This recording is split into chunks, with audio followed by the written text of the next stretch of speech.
మగువల మనసు దోచే అద్భుతమైన రంగులు, సరికొత్త డిజైన్‌లతో మీ సిరిమల్లె చీరలు. ట్రెండింగ్ స్టార్ అని ఇచ్చేయచ్చు అనిపిస్తుంది. గత కొన్ని రోజుల నుంచి ఆ ట్రెండింగ్ ఆ ఆప్షన్‌లో మన పేరు ఖచ్చితంగా వచ్చేస్తుంది. అనంత్ శ్రీరామ్ అని చెప్పేసి ఏమంటారు? ఈ ట్రెండింగ్ అనేది ఇప్పటి ట్రెండ్‌లో ఉన్న పదం అండి. మామూలుగా ఏంటంటే ఇన్వెస్టిగేషన్ ఏ విధంగా స్టార్ట్ చేశారు మరి? కేసుల సంఖ్య అన్నైనా సమస్య సంఖ్య ఒకటే. భార్య బాధితులు అంతే. ముడితాడికి ఒకటే ముడిబిడ్డ. అవును, మాంగళ్యానికి 3 ముళ్ళు.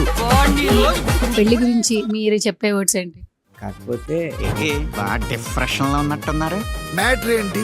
తీరని దాహం. ఈ సినిమాకి వస్తే సార్ జాలి పడేదెవడు ఆ పాట మీరే రాశారు. కీరవాణి గారు పాడారు. యాక్చువల్లీ పాట ఆయన పాడడం మీకు ఎట్లా అనిపిస్తుంది? ఈ పాట వరకు మాత్రం గొప్పగా పాడడం కంటే కూడా పాట తాలూకు భావాన్ని శ్రోతకు అందించే గాయకుడు చాలా అవసరమైంది. జాలి పడేదెవ్వడు, మగాళ్ళ మీద జాలి పడేదెవ్వడు. సార్ ఓపెన్ గా ఒట్టేసి నిజం చెప్పాలి, నిజంగానే పురుష బాధితులు ఉన్నారా? అంటే భార్యల నుంచి భర్తలు ఇబ్బందులు పడుతున్నారా ఎక్కువ సంఖ్యలో? ఒట్టేసో మాట వేయకుండా ఓ మాట చెప్పనండి. ఏం చెప్తారు ఏఆర్ రెహమాన్ సార్ గురించి? తెలుగులో చాలా తక్కువ మందికి దొరికిన అదృష్టం ఏఆర్ రెహమాన్ గారికి. నేను ఈ పెద్ద సినిమాతో కలిపి 30 పాటలు 30 పైచిలుకు పాటలే రాశాను. రై రై రారా, రై రై రారా, అడ్డే లేని దారై రారా. హాయ్ హలో నమస్తే, this is Suvarna. Welcome to Suman TV. So right now నాతో పాటు ట్రెండింగ్ లిరిసిస్ట్ అని చెప్పొచ్చు. అంటే ఇప్పుడు ట్రెండింగ్ కాదు, ఆయన పాటలు ఎప్పటికీ ట్రెండింగ్లో ఉంటారు. సో ఇప్పుడైతే యూట్యూబ్ ఆన్ చేస్తుంటే ఆయన పాటలే ట్రెండింగ్లో ఉన్నాయన్నమాట. లిరిసిస్ట్ అనంత్ గారు. యాక్చువల్లీ ఇప్పుడు పురుష అంటూ అంటే ఎప్పుడో నుంచి ఈయన ఒక యాక్టింగ్ సైడ్ కూడా వస్తున్నారన్న మాట వినిపిస్తూ ఉన్నాం. బట్ ఈ టీజర్ ట్రైలర్ చూస్తుంటే ఈ యాక్టింగ్ జర్నీ గురించి తెలుసుకోవాలండి. ఇందులో ఒక స్పెషల్ సాంగ్ రాశారు, అది కూడా కీరవాణి గారు పాడారు. అండ్ ఈ యాక్టింగ్ జర్నీ అలాగే ఈ లిరిసిస్ట్ జర్నీ ఏ విధంగా ఉండింది ఆయనతో మాట్లాడి తెలుసుకుందాం. ఫస్ట్ మెయిన్గా ఈ పురుష గురించి తెలుసుకుందాం. సో హాయ్ గురువు గారు. నమస్తే అండి. నమస్కారం. ట్రెండింగ్ స్టార్ అని ఇచ్చేయచ్చు అనిపిస్తుంది. గత కొన్ని రోజుల నుంచి ఆ ట్రెండింగ్ ఆ ఆప్షన్లో మన పేరు ఖచ్చితంగా వచ్చేస్తుంది. అనంత్ శ్రీరామ్ అని చెప్పేసి ఏమంటారు? ఈ ట్రెండింగ్ అనేది ఇప్పటి ట్రెండ్లో ఉన్న పదం అండి. మామూలుగా ఏంటంటే మనం ఎప్పుడు పని చేస్తూ ఉండాలి, ఆ పని నలుగురికి నచ్చాలి, నలుగురిలో మనం ఉండాలి అనేది ఎప్పటికీ ఏ తరం అయినా కోరుకునేది. ఆ ప్రకారంగా కష్టపడి పని చేస్తున్నప్పుడు ఒక్కోసారి అన్నీ కలిసి ఒకేసారి రిలీజ్ అవుతూ ఉంటాయి. ఒక్కోసారి ఈ మధ్య ఏంటంటే కనపట్లేదని అడుగుతూ ఉంటారు. ఏమవుద్దంటే మనం నెలకి అదే 5 పాటలు 6 పాటలు రాస్తూ ఉన్నా కూడా విడుదల తేదీల్లో మార్పులు చేర్పులు వల్ల ఒక్కోసారి మనం చేసిన పని అంతా ఆ సినిమాలన్నీ ప్రొడక్షన్లోనే ఉంటాయి. లేకపోతే విడుదలకి మంచి తేదీ కోసం వెయిట్ చేస్తూ ఉంటాయి. ఆ క్రమంలో ఆ కొన్ని నెలలు విడుదల అవ్వవు తప్పితే పని చేయకపోవడం అంటే ఉండదు. అందులో లిరిసిస్ట్కి పని లేకపోవడం అనేది జరిగే పని కాదనమాట. పాల ప్యాకెట్లు అమ్మేవాడికి పని లేకపోవడం, లిరిసిస్ట్కి పని లేకపోవడం అంటే అది అవసరం. సో ట్రెండింగ్ అన్న ఒక పదానికి మీరు ఇచ్చిన ఎక్స్ప్లెనేషన్ చాలా బాగుంది గురువు గారు.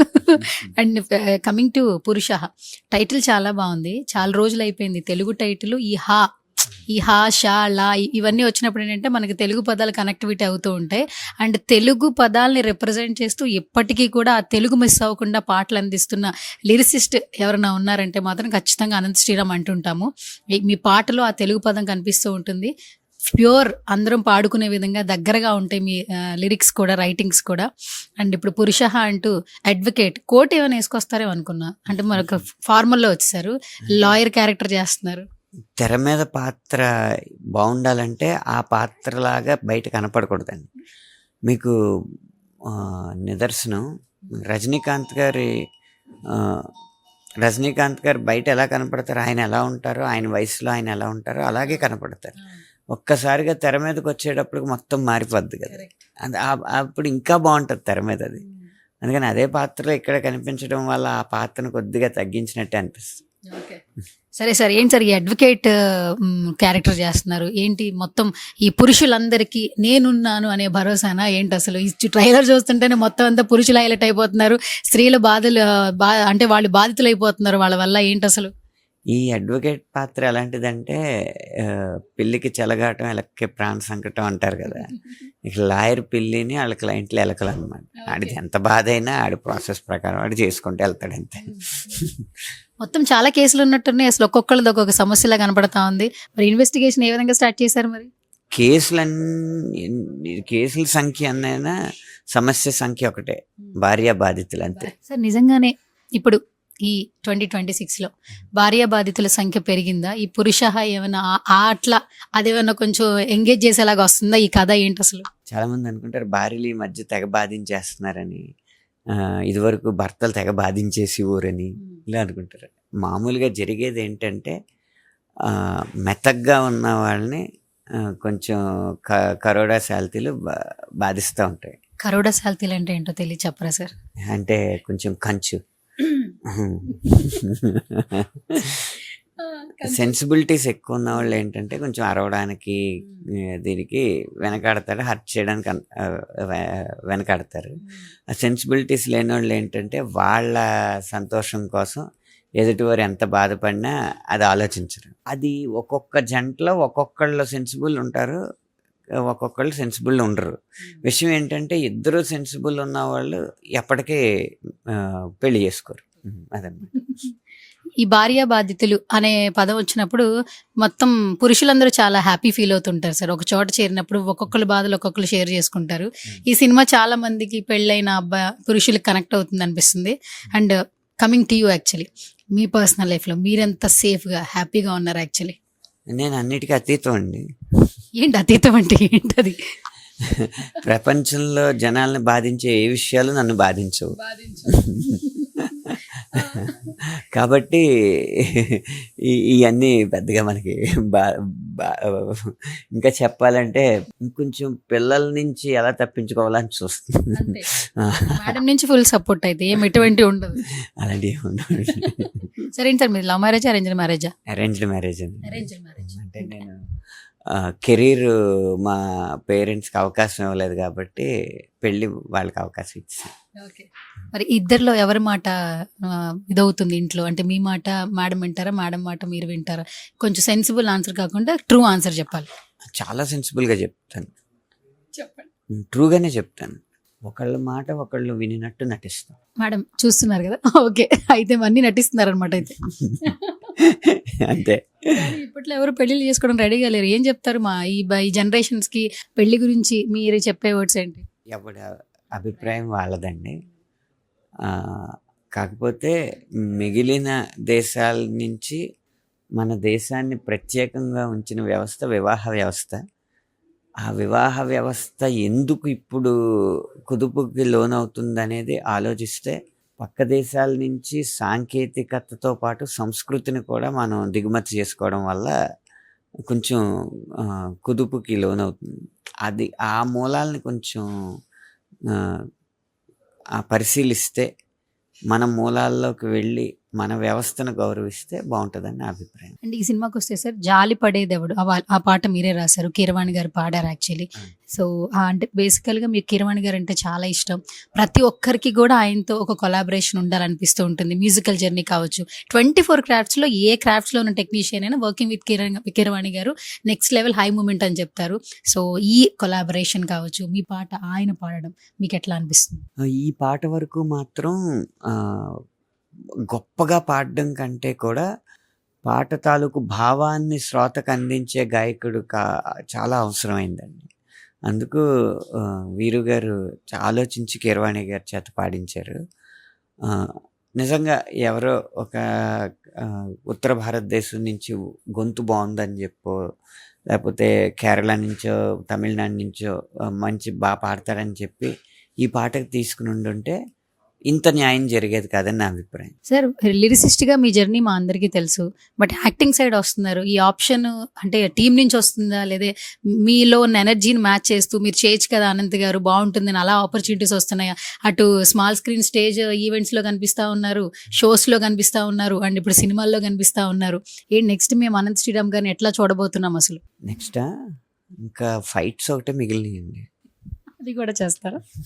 అది మీరేమన్నా ప్రొడ్యూస్ చేసే సినిమా నెక్స్ట్ నేనే అనమాట. అంతే. నెక్స్ట్ బలిపశు మీరే అనమాట. ఓకే, ఇప్పుడు నేను నెక్స్ట్ ప్రొడ్యూస్ చేస్తే మీరు ఫైట్లు కూడా చేసి హీరోగా చేస్తారా? హీరోగా చేయండి, విలన్గా చేస్తా. విలన్ గా. ఫైట్లు ఎక్కువ విలన్గా ఉంటాయి కదా. మరి హీరో గారిని ఎవరిని పెట్టాలంటారు సార్? అంటే కొంచెం ఎవరైనా ప్రభాస్ గారు ఆ స్థాయి హీరోలతో తీయండి. నెక్స్ట్ నుంచి నేను ఇక ఇండస్ట్రీలో కనపడినా నాకు అర్థమైంది సార్. నేను ఆ పనిలో ఉంటాను సార్. కనపడిన అంటే కొంచెం టైం పట్టింది కదా సార్. ప్రభాస్ గారిని ఒప్పించాలంటే ఆయన ఆల్మోస్ట్ 2 ఏళ్ళకి ఒక సినిమా తీస్తున్నారు. అదే, మీరు ఏ బ్యాంకు కన్ను వేయాలో మీరే ప్లాన్ చేసుకోండి. బడ్జెట్ మాత్రం భారీ స్థాయిలో ఉండాలి. బడ్జెట్ మాత్రం భారీ స్థాయిలో. ఓకే సరే, ఈ పురుష ఏం స్టేట్మెంట్ ఇవ్వబోతుంది? ఈ పురుషులందరూ వెయిట్ చేస్తున్నారు. అంటే మాకు టైటిల్ చాలా బాగుంది, ట్రైలర్ చూస్తే అదిరిపోతుంది, ఫ్రేములు చూస్తే ఒక్కొక్కరు సప్తగిరి గారు కావచ్చు, వెనిల్ కిషోర్ గారు కావచ్చు, ఒక్కొక్కరు ఒక్కోలాగా, కసిరెడ్డి అసలు ఏంటి సార్ సూపర్ మెన్నా ఏంటి అసలు క్యారెక్టరైజేషన్ ఎలా ఉండబోతుంది? ఒక్కొక్కరికి ఒక్కొక్క డిఫరెంట్ క్యారెక్టరైజేషన్ ఇచ్చారు, సూపర్గా అనిపిస్తూ ఉంది. గాల్లో ఎగిరేవాడు, లేకపోతే పెద్ద పెద్ద బిల్డింగుల మీద పాకేసేవాడు, మంటల్లోంచి నీటి లోతుల్లోంచి వచ్చేసేవాడు సూపర్ మ్యాన్ కాదు, సంసారాన్ని హ్యాండిల్ చేసినోడే సూపర్ మ్యాన్ అని సింబాలిక్గా చెప్పడానికే ఆ పోస్టర్లు అనమాట. ఇది కూడా మీరే ఇచ్చారా డైరెక్టర్ గారికి? ఐడియా కాదా? లేదండి, డైరెక్టర్ గారు ఆయన కూడా పురుషులేగా, ఆయన తెలుసుకోగలడు సార్. ఓపెన్గా ఒట్టేసి నిజం చెప్పాలి, నిజంగానే పురుష బాధితులు ఉన్నారా? అంటే భార్యల నుంచి భర్తలు ఇబ్బందులు పడుతున్నారా ఎక్కువ సంఖ్యలో? ఒట్టేసో మాట వేయకుండా మాట చెప్పనండి. బేసిక్గా మంచోళ్ళు అనేవాళ్ళు ఎప్పుడు బాధితులే, అది అబ్బాయిలైనా అమ్మాయిలైనా. సూపర్. ఓకే సరే. సో ఆనంద్ శ్రీరామ్ గారు, ఇప్పుడు మీరే ఎక్కడ కనిపిస్తే అక్కడ వదలకుండా అడిగే క్వశ్చన్, బికాజ్ ఆఫ్ పెద్ది. మొన్న ట్రైలర్ రిలీజ్ అయింది, సాంగ్ అప్పుడెప్పుడో రిలీజ్ అయింది, రై రై రారా అన్నారు. సో అందుకని మీరు ఎక్కడుంటే అక్కడ మేమందరం వచ్చేస్తున్నాం అనమాట. అంటే ఇన్విటేషన్ లేకుండా వచ్చేవాళ్ళం, మేమందరం లవ్ చేసేవాళ్ళం కదా, మీ లిరిక్స్తోనే మమ్మల్ని రమ్మంటున్నారు. సో సినిమా తర్వాత ఏకంగా ఇంటికి కూడా వచ్చి విష్ చేద్దాం అనిపిస్తుంది. ఆల్మోస్ట్ ఇప్పటికే పాట చాలా సూపర్ డూపర్ హిట్ అయింది. ఆ లిరిక్స్ మా అందరికి కనెక్ట్ అవుతుంది. ఒక వయసులో చేయాల్సిన పనులు చేయకుండా ఏజ్ పెరిగిపోతుంది, బట్ మేమేం మిస్టేక్స్ చేస్తాం మీ లిరిక్స్ లో మాకు అర్థమవుతుంది. మీరు వయోవృద్ధులు అనమాట. ఇప్పుడు మీరే కదా సార్ 25 ఏళ్లకే 25 ఏళ్లకే అన్ని మీరే కదా సార్ రాశారు. యాక్చువల్లీ అదైతే దాట, 25 ఏళ్ళు అయితే దాట. మీ స్థాయిలో మీరు ఒక తెర మీద ఇలా కనబడుతున్నారంటే మీరు కూడా సాధించినట్టే కదండి. యాక్చువల్లీ లిరిక్స్ సూపర్గా ఉన్నాయి సార్. యాక్చువల్లీ మేము నిజంగా మీ పాటలు అనగానే అంటే రై రై రారా అంటే ఒక లిరిక్ మళ్ళీ కంబ్యాక్ అవుతూ ఉంటుంది మీ పాటలో ఏదైనా. అది మా నోటి వెంట పాడే ఒక కంఫర్ట్ జోన్ ఉంటుంది మీ లిరిక్స్ మాత్రం. నిజంగానే తెలుగు లిరిక్స్ గర్వంగా మా అనంత్ గారు రాయిస్తారు అని చెప్పి హ్యాపీగా అందరూ ఎంజాయ్ చేసే లిరిక్స్ ఇస్తూ ఉంటారు. నిజంగా ఈ పెద్ద సినిమాలో రై రై రారా మాత్రం సూపర్ డూపర్ హిట్ అయింది. అండ్ ఏంటి ఫస్ట్ అసలు చిరంజీవి గారి దగ్గర నుంచి వచ్చినట్టు కాంప్లిమెంట్ ఏంటి అసలు మీకు? చిరంజీవి గారు ఒకే ఒక్క మాట, నా జీవితాన్ని నేను చూసుకున్నట్టుంది సినిమా ఈ పాటలో. పూర్తిగా నేను ఆలోచించే ఫిలాసఫీని ఇప్పటి కాలానికి తగ్గ పదజాలంతో అందించారు అని చెప్పారండి. అది ఎప్పటికీ మర్చిపోలేని ప్రశంస. ఇప్పుడు మీరు అన్నారు కదా, మేము పాడుకోవడానికి కంఫర్ట్ జోన్ ఉంటుంది మీ లిరిక్స్లోని. దానికోసమే నా పరిశీలన అంతా కూడా. ఒక ట్యూను ఎలాంటి ట్యూన్ అయినప్పటికీ, ఎంత సంక్లిష్టమైన బాణి అయినప్పటికీ కూడా అది సాహిత్యం ద్వారా ఇంత సులువైన ట్యూనా అనిపించాలన్నట్టు దీర్ఘాన్ని దీర్ఘంగా, హ్రస్వాన్ని హ్రస్వంగా, ద్విత్వాన్ని ద్విత్వంగా ఆ ట్యూన్లో ఏముంటే అది పెడుతూ దర్శకుడు అడిగిన సన్నివేశానికి న్యాయం చేయాలనేదే నా పూర్తి ప్రయత్నం అనమాట. అది ఇలాంటి పాటల ద్వారా సఫలీకృతం అయినందుకు సంతోషిస్తున్నాను. సార్ మొన్న ప్రెస్ మీట్ ముంబైలో జరిగింది. అంటే బుచ్చిబాబు గారి గురించి చెప్పారు, రామ్ చరణ్ గారి గురించి చెప్పారు, అదంతా ఒక ఎత్తు అయితే ఈ సినిమాకి ప్రాణం ఇచ్చింది ఏఆర్ రెహమాన్ గారు. అసలు ఆయన భలే ఒప్పించావయ్యా బుచ్చి అని సరే రామ్ చరణ్ గారు స్టేజ్ మీద చెప్పారు. మీ లిరిక్స్కి ఆయనతో ఆ మ్యూజిక్ తోడవడం నిజంగా మీకు కూడా ఒక నెక్స్ట్ లెవెల్ హై ఉంటుంది. సో ఏం చెప్తారు ఏఆర్ రెహమాన్ సార్ గురించి? తెలుగులో చాలా తక్కువ మందికి దొరికిన అదృష్టం ఏఆర్ రెహమాన్ గారికి. నేను ఈ పెద్ద సినిమాతో కలిపి 30 పైచిలుకు పాటలే రాశానండి. ఎప్పటికప్పుడు ఏ ఒక్క పాట నేను రాసిన ముందు పాట ట్యూన్లా ఉందని ఎప్పుడూ అనిపించలేదు. మిగతా సంగీత దర్శకులకి కొంతమందికి ఆ పోకడ లభించవచ్చు. ఎందుకంటే క్యాచీగా ఉండడానికి కొంచెం విన్న ట్యూన్ లాగా ఉంటే బాగుంటుందని నమ్మకంతో చేసే సంగీత దర్శకులు ఉన్నారు. అది సక్సెస్ కోసం. కానీ ఏఆర్ రెహమాన్ గారిలో ఆ బింకం కానీ, ఆ పిరికితనం కానీ ఎప్పుడు ఉండదు. ప్రయోగాలకి ఎప్పుడు కొత్తపేట వేస్తూ ఉంటారు. అలాగే ఎప్పుడైనా ఇప్పుడు ట్రెండింగ్లో ఉన్న మ్యూజిక్ ఇది అని మనం ఏదైతే అంటామో ఆ ఎక్స్పెరిమెంట్ 5-10 సంవత్సరాల క్రితం ఏఆర్ రెహమాన్ గారు చేస్తూ ఉంటారు. మీకు ఉదాహరణకి ఇప్పుడు సైకెడెలిక్ ట్రాన్స్ అని, ఫ్యూచర్ బేస్ అని కొన్ని జానరాస్ వస్తున్నాయి మనకి సంగీతంలో. అవి ఎక్కువ ట్రెండ్ అవుతున్నాయి, ఇప్పుడు ట్రెండింగ్ అంటున్నారు. కానీ మీరు యువ అన్న సినిమా చూస్తే ఆ సైకెడెలిక్ ట్రాన్స్ ఆయన వాడడం జరిగింది అప్పట్లోనే. సాహసం శ్వాసగా సాగిపోలా ఫ్యూచర్ బేస్ అన్న ఆ జానర్లో ఆయన చేయడం జరిగింది. అంటే ప్రపంచం మేలుకోవడం కంటే 10 సంవత్సరాల ముందు రెహమాన్ గారి సంగీతం మేలుకుంటుంది. అందువల్ల మీకు ఇప్పుడు నేను రాసిన ఏమాయి చేసేవే పాటలు కూడా ఇప్పటికీ కొత్తగా వినిపిస్తూ ఉంటాయి.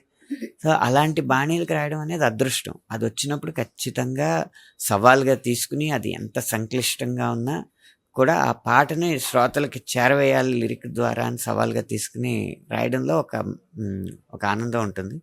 అది మీరు రేపు రాబోయే ఐటమ్ సాంగ్లో కూడా చూస్తారు. అది సార్ ఏంటి ఇంకేమైనా సాంగ్లు రాసారా? ఓన్లీ రై రై రారా ఒకటేనా? పెద్దిలో ఇంకేమైనా పాటలు ఇంకా 3 పాటలు ఉన్నాయండి. ఇంకా 3 మీవేనా సార్? ఇంకా 3 ఉన్నాయి, నావే కాదు, నాయి 3 ఉన్నాయి.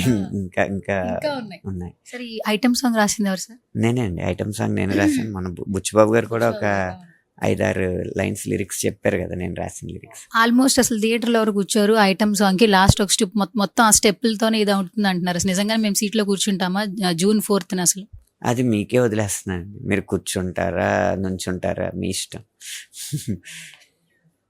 ఆర్సీ ఫ్యాన్స్కి ఏమైనా చెప్తారా సార్? ఆర్సీ ఫ్యాన్స్కి నేను చెప్పేది ఏముందండి, ఆయన వాళ్ళ పెద్ద గురించి చాలా ఆతృతగా ఎదురు చూస్తున్నారు. ఆర్సీ ఫ్యాన్సే కాదు, మీలాంటి విలేకరులు, పాత్రికేయులు కూడా ఎదురు చూస్తున్నారు. పురుష సినిమా ఇంటర్వ్యూలో కూడా పెద్ద ఇంటర్వ్యూ నిర్వహించేంత ఉత్సాహంగా ఉన్నారు. కాబట్టి నేను ప్రత్యేకంగా చెప్పేది లేదు, సినిమా బాగుంటుంది. అలాగే పెద్దితో పాటు పెద్ద లాంటి పెద్ద సినిమాతో పాటు పురుష లాంటి చిన్న సినిమాని కూడా ఆదరించమని కోరుకుంటున్నాను. తప్పకుండా. అండ్ ఇంకొకటి, నాట్ ఓన్లీ పెద్ద సార్, మీదేంటి సార్ ఇన్ని కలెక్షన్స్ ఉంటాయి. యాక్చువల్లీ అంతకుముందు కూడా ఇంకోటి వదిలేశారు కదా, తొలి ప్రేమే తోపు కాదు అమ్మాడు, ఈ లైఫ్కే ఆపలేదు. ఇప్పుడు అసలు అవి చిన్న పిల్లలు కూడా పాడుతున్నారు యాక్చువల్లీ. సో నెక్స్ట్ అది కూడా రాకపోతుంది నెక్స్ట్ ట్రెండింగ్ లోకి. చెన్నై లవ్ స్టోరీ కూడా అంటే ఒక్కొక్క 10 సంవత్సరాలకు ఒక్కొక్క సినిమా వచ్చి అలా వెంటాడుతూ ఉంటుంది కదా. లైక్ అప్పట్లో గీతాంజలి, ఆ తర్వాత మా కాలేజ్ రోజుల్లో ప్రేమిస్తే అన్న సినిమా వచ్చింది కదా. అలా కొన్ని పట్టుకుని వెంటాడే సినిమాలు ఉంటాయి. అలాంటి సినిమా చెన్నై లవ్ స్టోరీ అవుద్ది అనుకుంటున్నాను. సార్ ఇంకొకటి ఏంటంటే లెనిన్ నుంచి కూడా ఒకటి రిలీజ్ అయింది. సో బ్యాక్ టు బ్యాక్ మీ సినిమాలే ఉన్నాయి. సో నెక్స్ట్ ఇంకేమైనా అప్డేట్లు ఏమైనా ఇచ్చే అంటే ట్రెండింగ్కి వచ్చే అప్డేట్స్ ఏమైనా ఉన్నాయి సార్? ఉన్నాయి కదా, స్పిరిట్ బాబీ చిరంజీవి గారి సినిమా. సార్ కాల్ షీట్ మేనేజర్గా ఎవరన్నా ఆపర్చునిటీ ఉందా సార్? మీకు మేనేజర్గా చేసే ఏమన్నా జాబ్ రిక్వైర్మెంట్ ఉంటే చెప్పండి సార్ వెంటనే. ఎందుకంటే అటు షోలు, ఇటు సినిమాలు, ఇటు క్యారెక్టర్లు, back to back A cinema వస్తే అక్కడ మీ పాటలు ఉన్నాయి కదా, డేట్స్ చూసుకోవడానికి కష్టం అయిపోద్ది కదా. నాది డేట్స్తో సంబంధించిన వర్క్ కాదండి, మినిట్స్తో సంబంధించిన వర్క్. మేనేజర్ వాళ్ళ వల్ల కాదు, అందుకని నన్ను నేనే మేనేజ్ చేసుకున్నాను. అంతేనా? అందుకే కదా మీకు చాయ్ తాగడం కూడా అలవాట్లేదు. అసలు చాయ్ ఎందుకు తాగరు సార్? అసలు మనందరికి మనశ్శాంతి కావాలంటే స్ట్రెస్ బస్టర్ అంటే చాయ్, మీరు మాత్రం అసలు చాయ్ కూడా తాగరు. అసలు ఏంటి రీజన్ చెప్పండి? చూడండి, చాయ్ మనశ్శాంతి ఇస్తుంది అనేది సాంకేతికంగా అయితే ఏం రుజువు అవ్వలేదండి. కేవలం ఆ టీ మీద ఉన్న వ్యసనం వల్ల ప్రజలు అలా అనుకుంటున్నారు. అంటే తలపోటు తగ్గించడానికి టీలో ఏమీ ఔషధ గుణాలు ఏం లేవు కానీ టీ తాగకపోతే తలపోటు వచ్చేస్తుంది, లేకపోతే తలపోటు వస్తే టీ తాగాలని ఒక రకమైన వ్యామోహంలోకి వెళ్ళిపోయారు కదా. అలా ఏది నాకు ఇష్టం ఉండదు అనమాట. అంటే ఇది లేకపోతే మనకు పని జరగదు అన్న ఏ అలవాటుని నేను దగ్గరకు రాను. ఫైనల్గా మా కోసం, మా సుమన్ టీవీ ఆడియన్స్ కోసం, అలాగే నా కోసం ఒక చరణం కానీ పల్లవి కానీ వాటర్ ఏదైనా ఒక 2 lines ఏదైనా పాడితే హ్యాపీగా ఫీల్ అవుతుంది. జాలి పడేదెవ్వడు మగాడి మీద, జాలి పడేదెవ్వడు, అలా జాలి పడాలంటే సాటి మగాడైనా జంకుతాడు తమ్ముడు. జాలి పడేదెవ్వడు మగాడి మీద, జాలి పడేదెవ్వడు. నెక్స్ట్ సినిమాకి ఆడవాళ్ళ మీద కూడా జాలి పడే వాళ్ళ గురించి ఒక పాట రాస్తారా సార్? అంటే ఈ సినిమాకి ఆడవాళ్ళే ప్రొడ్యూసర్స్, వాళ్ళే మగవాళ్ళ మీద ఇలా రాయించారు. నెక్స్ట్ మగవాళ్ళ ప్రొడ్యూసర్స్ ఆడవాళ్ళ మీద జాలిపడేటట్లు రాయిస్తారేమో తెలియదు. ఎవరు ఏం రాయించాలనుకున్నా మా పారితోషికం మాకు ఇస్తే వాళ్ళ తరపున రాస్తాం అంతే. మేము professional writers. Okay sir, final గా నా కోసం ఒక 2 లైన్లు రారా సార్, ఒక్కొక్క లైన్ అయినా పర్లేదు ప్లీజ్. ఆటనుకోయ్ ఆటంటే బతుకోయ్, నీ ఆట బతకాలి రోయ్. మాటనుకోయ్ గెలుపంటే వెలుగోయ్, గెలుపై నువ్వెలగాలి రోయ్.